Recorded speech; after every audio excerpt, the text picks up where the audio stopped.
നിങ്ങൾ IVF treatment ചെയ്യുന്നവരാകാം, II treatment ചെയ്യുന്നവരാകാം, എംബ്രിയോ ട്രാൻസ്ഫർ കഴിഞ്ഞിട്ട് റിസൾട്ടിനായിട്ട് വെയിറ്റ് ചെയ്യുന്നവരാകാം, അല്ലെങ്കിൽ മാസങ്ങളായി നാച്ചുറലി പ്രഗ്നൻസിക്ക് ട്രൈ ചെയ്യുന്നവരുമാകാം. എല്ലാ മെഡിക്കൽ സ്റ്റെപ്പുകളും കൃത്യമായി കഴിഞ്ഞിട്ടും അവസാന നിമിഷം റിസൾട്ട് നെഗറ്റീവ് ആകുന്നത് എന്തുകൊണ്ടാണെന്നറിയാമോ?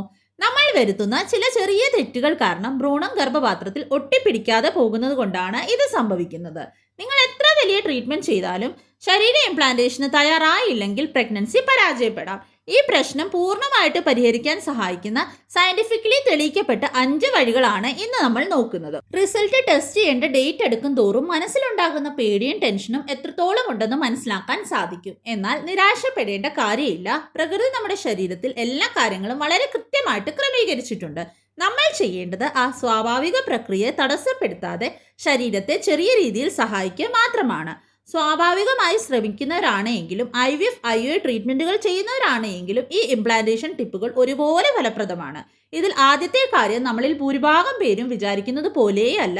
സാധാരണ നമ്മൾ ഓവുലേഷൻ സമയത്തോ അല്ലെങ്കിൽ ഹോർമോൺ ഇഞ്ചക്ഷൻ എടുക്കുന്ന ഘട്ടത്തിലോ കഴിക്കുന്ന പല ഹെൽത്തി ഭക്ഷണങ്ങളും ഈ ഒരു ഘട്ടത്തിൽ അത്ര നല്ലതാവില്ല. എന്നാൽ ഗർഭപാത്രത്തിന്റെ ആരോഗ്യത്തിനും രക്തയോട്ടത്തിനും ഏറ്റവും ഗുണം ചെയ്യുന്ന ഒരു പ്രത്യേക കാര്യമുണ്ട്. അത് എന്താണെന്ന് അറിയാമോ? ഭ്രൂണം ഗർഭപാത്രത്തിൽ ഒട്ടിപ്പിടിക്കണമെങ്കിൽ അവിടുത്തെ ഉൾപാളിയായ എൻഡോമെട്രിയം അതിനെ സ്വീകരിക്കാൻ പാകത്തിൽ സജ്ജമായിരിക്കണം. ഇതിന് ഗർഭപാത്രത്തിലേക്കുള്ള രക്തയോട്ടം വളരെ കൃത്യമായിരിക്കണം. ഓവുലേഷൻ അല്ലെങ്കിൽ ട്രാൻസ്ഫർ കഴിഞ്ഞ് ഈ ദിവസങ്ങളിൽ ദിവസവും ഒരു മാതള നാരങ്ങ മുഴുവനോട് കഴിക്കാൻ ശീലിക്കുക. ജ്യൂസ് അടിച്ച് കുടിക്കുന്നതിനേക്കാൾ അതാണ് ഏറ്റവും ഉചിതം. ഇത് എൻഡോമെട്രിയത്തിലേക്കുള്ള രക്തയോട്ടം കൂട്ടും. ഇംപ്ലാന്റേഷൻ നടക്കുന്ന ഘട്ടത്തിൽ ശരീരത്തിലെ സെല്ലിന്റെ റീജനറേഷനും ഭ്രൂണത്തിന്റെ തുടർന്നുള്ള വളർച്ചയ്ക്കും അമിനോ ആസിഡുകൾ വളരെ ആവശ്യമാണ്. അതുകൊണ്ട് ഒരു കാരണവശാലും പ്രോട്ടീൻ അടങ്ങിയ ഭക്ഷണങ്ങൾ ഒഴിവാക്കരുത്. ദിവസവും പനീർ, പുഴുങ്ങിയ മുട്ട, മുളപ്പിച്ച ധാന്യങ്ങൾ അല്ലെങ്കിൽ കടല എന്നിവ ഭക്ഷണത്തിൽ ഉൾപ്പെടുത്താം. ഓരോ നേരത്തെ ഭക്ഷണത്തിലും അല്പമെങ്കിലും പ്രോട്ടീൻ ഉണ്ടായിരിക്കുന്നത് ഇൻസുലിൻ റെസിസ്റ്റിവിറ്റി നിലനിർത്താനും ബ്ലഡ് ഷുഗർ പെട്ടെന്ന് ഉയരുന്നത് തടയാനും സഹായിക്കും. അടുത്ത പോയിന്റിലേക്ക് കടക്കുന്നതിന് മുൻപ് ഒരു പ്രധാന കാര്യം, ഈ ദിവസങ്ങളിൽ നമ്മൾ പലപ്പോഴും സ്ട്രെസ് കുറയ്ക്കാനും സ്വയം സന്തോഷിപ്പിക്കാനും വേണ്ടി കഴിക്കാറുള്ള ഒരു സാധാരണ ആഹാരം യഥാർത്ഥത്തിൽ ശരീരത്തിൽ ഇൻഫ്ലമേഷൻ കൂട്ടുകയും ഇംപ്ലാന്റേഷൻ പരാജയപ്പെടാൻ കാരണമാകുകയും ചെയ്യും. അത് എന്താണെന്ന് അറിയാമോ? ശരീരത്തിൽ ഇൻഫ്ലമേഷൻ കൂടിയാൽ അത് ഇംപ്ലാന്റേഷനെ നെഗറ്റീവായിട്ട് ബാധിക്കാം. മാനസികമായി റിലാക്സ് ചെയ്യാൻ വേണ്ടിയിട്ട് ഈ സമയത്ത് പലരും മധുരപലഹാരങ്ങളും ബേക്കറി സാധനങ്ങളും ഒക്കെ കഴിക്കാറുണ്ട്. എന്നാൽ കടകളിൽ നിന്ന് വാങ്ങുന്ന ഇത്തരം സ്വീറ്റ്സിൽ മൈദയും ചീത്ത കൊഴുപ്പും ഒക്കെ വലിയ അളവിൽ അടങ്ങിയിട്ടുണ്ട്. ഇത് ഇൻഫ്ലമേഷൻ കൂട്ടും. മധുരം കഴിക്കാൻ തോന്നുമ്പോൾ കുറച്ച് ഈന്തപ്പഴമോ ശർക്കരയോ ഉപയോഗിക്കുക. കൂടാതെ ഒരു ഗ്ലാസ് കരിക്കിൻ വെള്ളത്തിലോ നാരങ്ങാ വെള്ളത്തിലോ 1.5 സ്പൂൺ ചിയാ സീഡ് ഇട്ട് കുടിക്കുന്നത് ഇൻഫ്ലമേഷൻ കുറയ്ക്കാൻ സഹായിക്കും. ഭക്ഷണത്തിൽ അമിതമായ എരിവും മസാലയും ഒഴിവാക്കുകയും വേണം. ഗർഭധാരണത്തെ നിലനിർത്തുന്ന ഏറ്റവും പ്രധാനപ്പെട്ട ഹോർമോണാണ് പ്രൊജസ്ട്രോൺ. എന്നാൽ നിങ്ങൾ അമിതമായി സ്ട്രെസ് എടുക്കുമ്പോൾ ശരീരത്തിൽ കോർട്ടിസോൾ എന്ന ഹോർമോൺ കൂടും. കോർട്ടിസോൾ കൂടിയാൽ അത് പ്രൊജസ്ട്രോണിന്റെ അളവ് കുറയ്ക്കും. പ്രത്യേകിച്ച് IVF IUI കഴിഞ്ഞവർക്ക് പ്രൊജസ്ട്രോൺ സപ്പോർട്ട് വളരെ പ്രധാനമാണ്. അതിനായിട്ട് രാത്രി കൃത്യം 10 മണിക്ക് മുൻപെങ്കിലും ഉറങ്ങാൻ കിടക്കുക. 7 മുതൽ 8 മണിക്കൂർ വരെ ആഴത്തിലുള്ള ഉറക്കം ശരീരത്തിന് ലഭിക്കണം. സ്ട്രെസ് കുറയ്ക്കാൻ ചെറിയ രീതിയിലുള്ള നടത്തം, ജെന്റിൽ യോഗ അല്ലെങ്കിൽ ശ്വസന വ്യായാമം എന്നിവ ചെയ്യാവുന്നതാണ്. രാത്രി സമയങ്ങളിൽ മൊബൈൽ ഫോണിൽ നിന്നും ലാപ്ടോപ്പിൽ നിന്നും വരുന്ന ലൈറ്റ് നമ്മുടെ ശരീരത്തിലെ മെലാറ്റോണിൻ എന്ന ഹോർമോണിന്റെ ഉൽപാദനത്തെയും ഉറക്കത്തിന്റെ ഗുണനിലവാരത്തെയും ബാധിക്കാം. ഇത് ഹോർമോണിന്റെ സന്തുലിതാവസ്ഥ തെറ്റിക്കും. അതുകൊണ്ട് ജോലി സമയം കഴിഞ്ഞാൽ പിന്നെ മൊബൈൽ സ്ക്രോളിംഗ് പൂർണ്ണമായിട്ട് ഒഴിവാക്കുക. പ്രത്യേകിച്ച് രാത്രി ഉറങ്ങാൻ പോകുന്നതിന് മുൻപ് ഫോൺ മാറ്റിവെക്കുകയും നെഗറ്റീവായ ചിന്തകളിൽ നിന്നും അനാവശ്യ ചർച്ചകളിൽ നിന്നും മാറി നിൽക്കുകയും ചെയ്യുക. ഇപ്പോൾ നമ്മൾ ചർച്ച ചെയ്ത ഈ 5 കാര്യങ്ങളിൽ നിങ്ങൾ നിലവിൽ കൃത്യമായി പാലിക്കുന്ന ശീലം ഏതാണ്? അല്ലെങ്കിൽ ഏതാണ് മാറ്റിയെടുക്കാൻ ബുദ്ധിമുട്ടായി നിങ്ങൾക്ക് തോന്നുന്നത്? നിങ്ങളുടെ അഭിപ്രായങ്ങൾ താഴെ എന്തായാലും കമന്റ് ചെയ്യുക.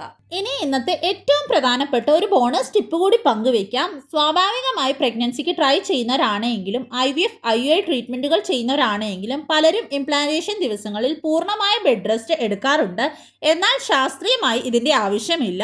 അമിതമായി കിടക്കുന്നത് ഗർഭപാത്രത്തിലേക്കുള്ള രക്തയോട്ടം കുറയ്ക്കേ ഉള്ളൂ. അതുകൊണ്ട് കഠിനമായ ജോലികൾ ഒഴിവാക്കി സാധാരണ രീതിയിലുള്ള നടത്തവും ചെറിയ ആക്ടിവിറ്റികളും തുടരുന്നതാണ് ഇംപ്ലാന്റേഷൻ വിജയസാധ്യത കൂട്ടാൻ പലപ്പോഴും നല്ലത്. നാച്ചുറലി പ്രഗ്നൻസിക്ക് ട്രൈ ചെയ്യുന്നവരാണെങ്കിലും IVF IUI ട്രീറ്റ്മെന്റുകൾ ചെയ്യുന്നവരാണെങ്കിലും ഹസ്ബൻഡും വൈഫും ഒരുമിച്ച് ഈ 5 കാര്യങ്ങൾ കൃത്യമായി ചെയ്യുകയാണെങ്കിൽ ഇംപ്ലാന്റേഷൻ വിജയസാധ്യത ഒരുപാട് വർദ്ധിപ്പിക്കാൻ സാധിക്കും. ഇംപ്ലാന്റേഷൻ ദിവസങ്ങളിൽ ബെഡ് റെസ്റ്റ് പൂർണ്ണമായിട്ട് വേണമെന്നും ചില ഭക്ഷണങ്ങൾ പാടെ ഒഴിവാക്കണമെന്നും ഒക്കെ പലരും പലതും പറയാറുണ്ട്. ഇതിൽ എത്രത്തോളം സത്യമുണ്ടെന്ന് നിങ്ങൾക്കറിയാമോ? ഇത്തരം ഫെർട്ടിലിറ്റി മിത്തുകളെ കുറിച്ചുള്ള നിങ്ങളുടെ സംശയങ്ങൾ താഴെ എഴുതുക. നിങ്ങളുടെ ചോദ്യങ്ങൾ ഉൾപ്പെടുത്തിക്കൊണ്ടുള്ള ഒരു സ്പെഷ്യൽ ക്വസ്റ്റ്യൻ ആൻസർ വീഡിയോ ഉടൻ തന്നെ വരുന്നതായിരിക്കും. അടുത്ത വീഡിയോയിൽ നമ്മൾ ഫെർട്ടിലിറ്റിയെ കുറിച്ച്, ഇംപ്ലാന്റേഷനെ കുറിച്ച് കൂടുതൽ വിശദമായിട്ട് സംസാരിക്കാൻ പോവുകയാണ്. ഇനിയും പറയാൻ പോകുന്ന 5 ടോപ്പിക്കുകളിൽ ഏത് വിഷയത്തെക്കുറിച്ചാണ് നിങ്ങൾക്ക് വീഡിയോ ഏറ്റവും ആദ്യം വേണ്ടതെന്ന് താഴെ കമന്റ് ചെയ്യുക. ഓപ്ഷൻ എ, ഗർഭധാരണത്തിന് സഹായിക്കുന്ന മികച്ച പ്രഭാത ഭക്ഷണ ക്രമീകരണങ്ങൾ. ഓപ്ഷൻ ബി, ഇംപ്ലാന്റേഷൻ സമയത്ത് നിർബന്ധമായും ഒഴിവാക്കേണ്ട ഭക്ഷണങ്ങൾ. ഓപ്ഷൻ സി, ഇംപ്ലാന്റേഷൻ വിജയിക്കാൻ ഭർത്താക്കന്മാർ ശ്രദ്ധിക്കേണ്ട കാര്യങ്ങൾ. ഓപ്ഷൻ ഡി, ഗർഭധാരണവുമായി ബന്ധപ്പെട്ട വലിയ 5 മിഥ്യാധാരണകളും അവയുടെ സത്യങ്ങളും. ഓപ്ഷൻ ഇ, PCOS അല്ലെങ്കിൽ PCOD ഉള്ളവർ ഗർഭധാരണത്തിനായിട്ട് ശ്രദ്ധിക്കേണ്ട കാര്യങ്ങൾ. ഇതിൽ നിങ്ങൾക്ക് ആവശ്യമുള്ള ഓപ്ഷൻസ്, അത് ഓപ്ഷൻ എ ആണെങ്കിലും ബി ആണെങ്കിലും സി ആണെങ്കിലും ഡി ആണെങ്കിലും ഇ ആണെങ്കിലും ഏതാണെന്ന് ഇപ്പോൾ തന്നെ താഴെ കമന്റ് ചെയ്യുക.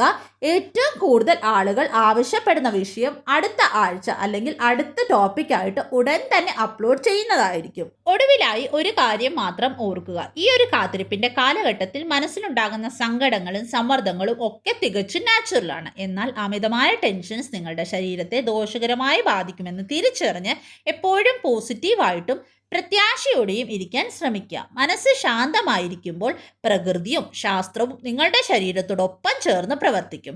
അമ്മയാകാൻ കൊതിക്കുന്ന നിങ്ങളിൽ ഓരോരുത്തരുടെയും ഈ മനോഹരമായ യാത്രയിൽ എൻ്റെ എല്ലാവിധ പ്രാർത്ഥനകളും ആശംസകളും. നിങ്ങളുടെ സ്വപ്നങ്ങൾ എത്രയും വേഗം പൂവണിയട്ടെ. കൂടുതൽ ഉപകാരപ്രദമായ അടുത്ത വീഡിയോയുമായിട്ട് നമുക്ക് എത്രയും വേഗം തന്നെ കാണാം. ഈ ഒരു മനോഹരമായ നിങ്ങളുടെ യാത്രയിൽ നിങ്ങൾക്ക് എന്തെങ്കിലും ഒരു പേഴ്സണൽ സപ്പോർട്ടോ എന്തെങ്കിലും ഡൗട്ട് ക്ലിയറൻസോ ആവശ്യമെങ്കിൽ എൻ്റെ പേഴ്സണൽ വാട്സപ്പ് നമ്പറിലൂടെ നിങ്ങൾക്ക് എന്നെ ഡയറക്റ്റ് ആയിട്ട് കോൺടാക്റ്റ് ചെയ്യാവുന്നതാണ്. എൻ്റെ വാട്സപ്പ് നമ്പർ എങ്ങനെയാണ് എടുക്കേണ്ടതെന്ന് ഞാൻ ഈ സ്ക്രീനിൽ തന്നെ കൊടുത്തേക്കാം, അല്ലെങ്കിൽ കമ്മ്യൂണിറ്റിയിൽ പോസ്റ്റ് ആയിട്ടും കൊടുത്തിട്ടുണ്ട്.